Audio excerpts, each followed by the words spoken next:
दुनिया में मुस्लिम आबादी जिस तेज़ी से बढ़ रही है, उस तेज़ी से आपको सोचने की ज़रूरत है। सोचेंगे तो ठीक है, नहीं सोचेंगे तो आपकी मर्ज़ी। क्योंकि प्यू रिसर्च की एक रिपोर्ट आई है, दुनिया में बढ़ रहा है इस्लाम, पूरी दुनिया में इस्लाम का विस्तार हो रहा है। प्यू रिसर्च ये है, दुनिया में 2010-20 के बीच मुस्लिम आबादी सबसे ज़्यादा तेज़ी से बढ़ा है। 10 सालों में इसकी संख्या 34.7 करोड़ से बढ़कर 194.6 करोड़ हो गया है। 34.7 करोड़ से बढ़ के 194.6 करोड़ दुनिया में हो गया है। इसकी वैश्विक हिस्सेदारी करीब 26% है, 25.6% है। हिंदुओं की संख्या 10 साल में 12.6 करोड़ से बढ़कर 115.8 करोड़ हुई है। वैश्विक हिस्सेदारी हिंदुओं की 15% है, यानी करीब आपको 10 से 11% मुसलमानों से कम है और वो गिर ही रहा है।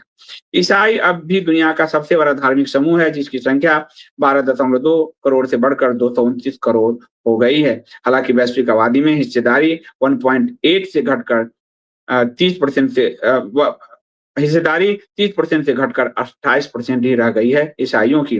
2010 में 113 करोड़ नास्तिक थे, जो 2020 में बढ़कर 140 करोड़ हो गए हैं।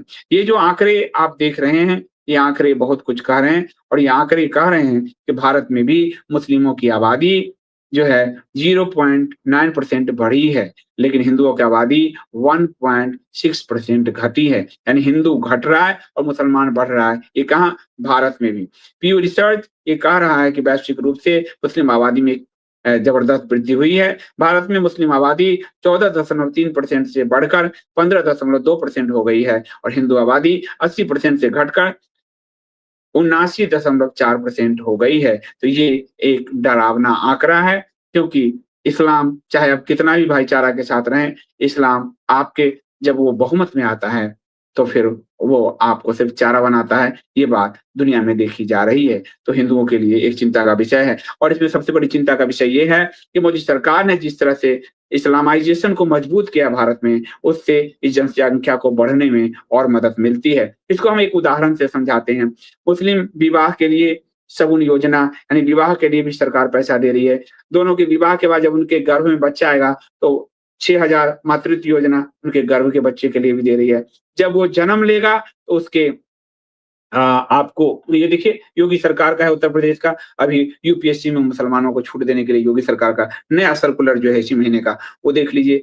फिर वो पहली कक्षा से लेकर और पीएचडी तक की उसकी सारी पढ़ाई भारत की सरकार कराती है। मनमोहन सरकार में उसको विदेश में पीएचडी करने की कोई व्यवस्था नहीं थी, लेकिन मोदी सरकार उसको विदेश में पीएचडी करने की पूरी सुविधा पैसे देती है। इसके अलावा सच्चर कमेटी की रिपोर्ट को उसने लागू किया है। सरकारी नौकरी में मुसलमानों की आबादी जो पूरे 67 साल में करीब 5.5% था, अब वो बढ़कर 11% हो गया है। यूपीएससी में जो नौकरशाही है, आईएएस, आईपीएस, आईएफएस, उसमें जो 2.5% मुस्लिम की आबादी थी 67 साल में, मुस्लिमों की भागीदारी थी, वो बढ़कर 5.5% हो गया है। टेक्निकल सरकारी जॉब में जो 20,000 मुसलमान 67 साल में जिनको लाभ मिला था, अब वो 21.5 लाख हो गए हैं। अगर उससे पहले 67 साल में जो 3 करोड़ उनको वजीफा मिलता था, अब वो 6 करोड़ के करीब पहुँच गए हैं। उनकी संख्या जो है, जो उनका वक़्फ़ की संपत्ति थी, और 14 से पहले जहाँ 1 सवा लाख संपत्ति रजिस्टर्ड था, वहीं अब 5 से 6 लाख संपत्ति रजिस्टर्ड हो गया है। मोदी सरकार अपनी पूरी पॉलिसी से हिंदुओं के कर के ज़रिए मुस्लिम आबादी को और इनकरेज कर रही है कि वो अपनी जनसंख्या बढ़ाए, वो संसाधनों पर कब्ज़ा करे, वो संसाधनों को अपनी तरफ जो है संसाधन को एडॉप्ट करे, संसाधन पे कब्ज़ा करे, और इसीलिए प्रधानमंत्री आवास योजना से लेकर मुद्रा योजना तक जितनी भी योजना है, करीब 300 योजना, उसमें मुसलमानों की भागीदारी 35 से 40% के बीच है। भारत में 14%, 15% जो उनकी आबादी है, उससे 3 गुना उनको मिल रहा है। दुनिया की अल्पसंख्यक आबादी के जो फ़ॉर्मूला है, जो परिभाषा है, जो अवधारणा है, उसमें भारत का मुसलमान कहीं से भी फिट नहीं बैठता। वो भारत में बहुसंख्यक हो चुका है, लेकिन उसके वोट बैंक के लिए सरकारें अपना सब कुछ, हिंदुओं का सारा रिसोर्स उस पर झोंकने को तैयार है, और इसमें पिछले 75 साल में मोदी सरकार ने इतिहास के सभी सरकारों को पीछे छोड़ दिया है। इसलिए इस्लाम अगर भारत में बढ़ रहा है, तो उसमें सरकारी योजना एक एक बड़ी भूमिका है।